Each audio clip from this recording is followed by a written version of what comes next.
This is a story about the time my girlfriend mom tried to unalive me for insurance money. So boom, me and this girl was dating. Her mom knew I was a pharmaceutical tech, and she knew that I lived with a pharmaceutical tech. And me and her daughter was dating, and I was 16. So I was in between the pharmaceutical tech house, and her mom got me and her got so cool, she was letting me stay the night there. I'm bouncing between her house and the pharmaceutical tech house because at this time, the pharmaceutical tech is in a very serious relationship with one of my cousins. That's another story for another time too. This lady is saucing me up. She's calling me the son she never had. And at this time, me and my mother did not have a good relationship. So it was like having a mother figure while I'm able to do all the bad stuff that I was doing. So I'm standing right there. She forged some documentation to get an insurance policy on me. When I'm 16, this is early 2000s. Okay. This lady took me to go get my birth certificate, a copy of my social security, mailed to her house. So she had this information. Now, the first couple of weeks, nothing happened to me. It was just like the regular stuff we was doing. I would come over, I would spend a little bread, kick it with her, stay the night sometimes, go back to the pharmaceutical house. I had this routine to where I can be anywhere I wanted to. Also, when you're a pharmaceutical tech in the early 2000s, the least you can be concerned with is your girlfriend mama trying to unalive you. The least of my worries. I'm worried about houses being kicked in and everything else, social services trying to find me, all type of stuff. So her trying to unalive me was the least of my concerns. Didn't even tip the scale. I had myself a little car. I had some money. I was good. And I was living with one of the biggest pharmaceutical techs in North St. Louis. And one thing I could understand as a mom, she never wanted me to have my toys in her house. So I never had it on me because I was real comfortable being at their house. They really wasn't on nothing to my knowledge. So yeah, I'm going to respect your house and not bring mine to your house. I swear on everything I love. At one point, it got real weird. So one night, her mom was like, I had to leave. And I'm like, why I got to leave tonight? You ain't making me leave no other night, but you making me leave tonight. She was like, nah. We got something to do early in the morning, and I can't have you here. So I'm like, all right. So she would tell me go through the back door.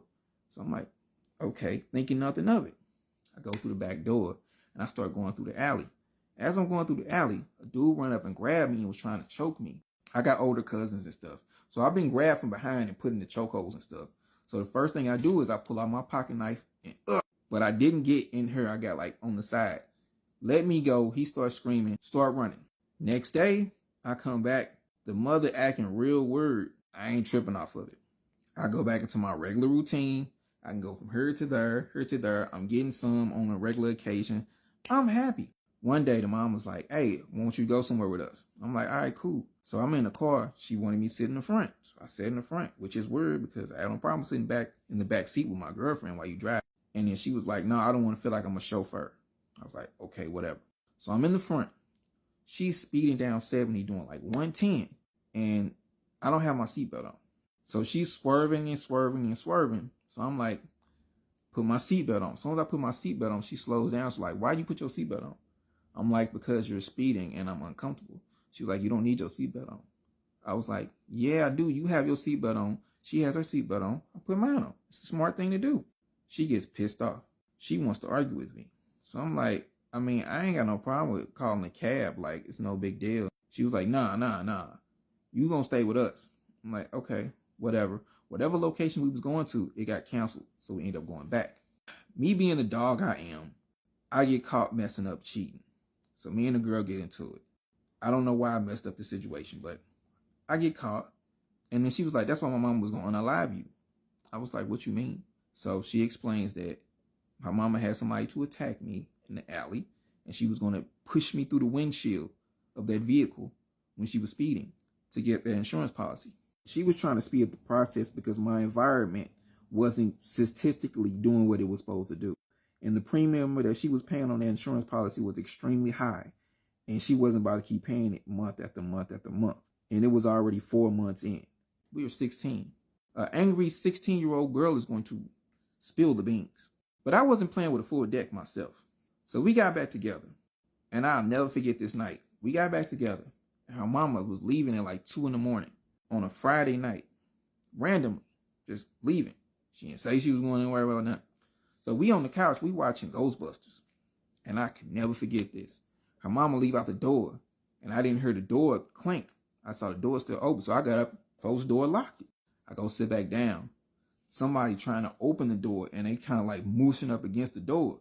You hear the pressure being applied. So I've been in this house long enough, off and on. So I go to the door and I answer it. I'm like, who is it? This person ain't saying nothing, but I can see the silhouette of a person's body there. So I'm like, hey, who is it? They ain't saying nothing. So I'm like, all right, whatever. So I put the chain on the door. I go sit back down. We can see through the living room window the shadow of the person going to the side, and then you could hear them unlocking the fence. How do you get a key to the fence? If you had a key to the fence, why don't you have a key to the door?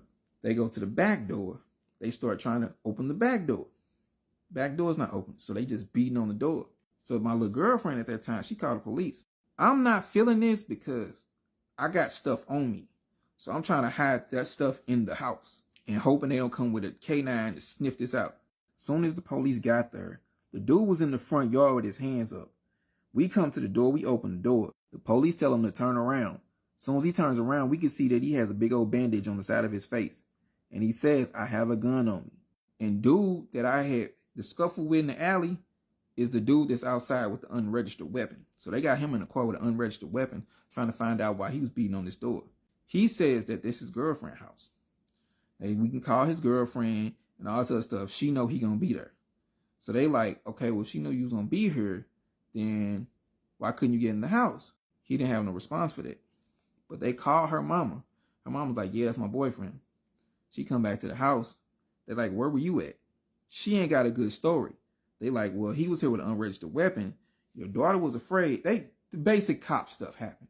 So then she come in, she getting pissed off at me. She yelling at me like, why you locking my door? This ain't your house. You ain't supposed to be locking no doors around here. So at this point, I'm like, oh, she was about to get me. Oh, word? This is what she's about to do to me. I go back to the pharmaceutical tech and I tell him everything that happened. This dude was like, why didn't you tell me all this was going on? I was like, because I had a good little setup here. I had like a pseudo mom. I was getting some on the regular. I could go in the refrigerator whenever I want. It was a good, like, it was a family feel. I didn't have a family feel for like 6-7 years.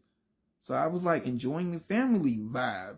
He was like, but she had an insurance policy on you. She was faking to be your mother. She had an insurance policy on you. And you didn't see no red flags there? I was like, no. He was like, next time somebody try to get some information on you, come to me first or call a relative. I was like, all right, cool, whatever.